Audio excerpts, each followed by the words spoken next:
Hey, what's going on, everybody? This is Tyrone back with Tech Life. Article comes to you guys straight from AT&T's newsroom. I'll leave a link to it in the description so you guys can check it out.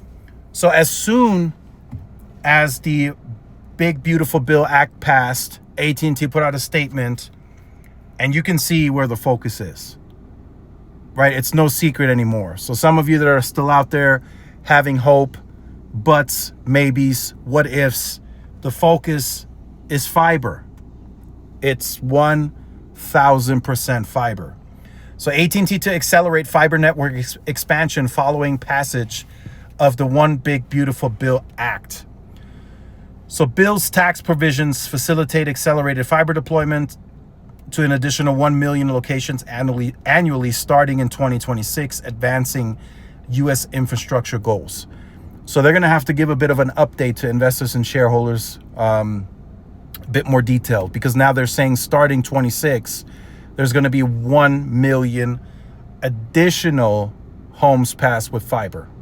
And that's on top of the guidance, the aggressive fiber guidance that they already gave.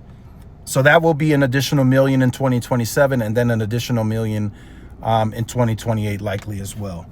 So the focus is clearly fiber. They could have easily, with this passage, said, we're going to accelerate a bit of densification, or we're going to build more towers than we initially anticipated.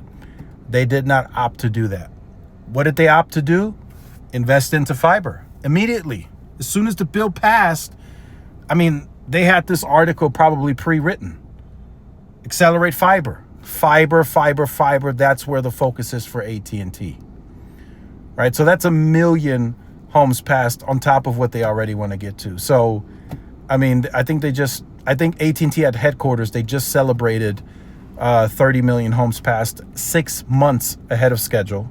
Now, so they're gonna be ahead by the end of this year, right? They're gonna be further along because they already hit their target 6 months ahead of time.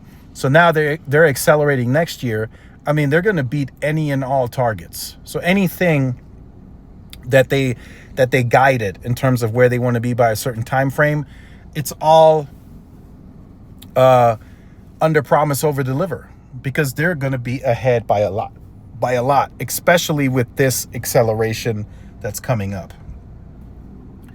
So wireless, a big question mark. It's still there. It's the bread and butter, but eventually it will catch up to AT&T, right? If they go, they initiated the 60-40 split. That's more like 70-30 now, right? 70% of funds going to fiber, 30% going to wireless. I mean, at some point, that's probably going to pick up again for wireless, but when that will be, who knows? But by that time, AT&T will likely be years behind, right? Like I said in the previous video, from about 2011, 2012 till about 2019, I did not get one new tower in the El Paso market, not one. I mean, they canceled majority of projects on wireless. They were still investing, upgrading existing sites, but that was it. So low RSRP areas, areas where you dropped off to HSPA that were poor, they just did not fix that because they were so heavily invested and shifting focus onto buying media. And the same is kind of happening now with fiber. They shifted focus onto fiber, and they're heavily invested in growing that fiber footprint and accelerating it by any means necessary. And this bill that just passed is allowing AT&T to invest and accelerate the fiber build. So let me know your thoughts in the comments. Like, share, subscribe. I'll see you in the next one. Peace.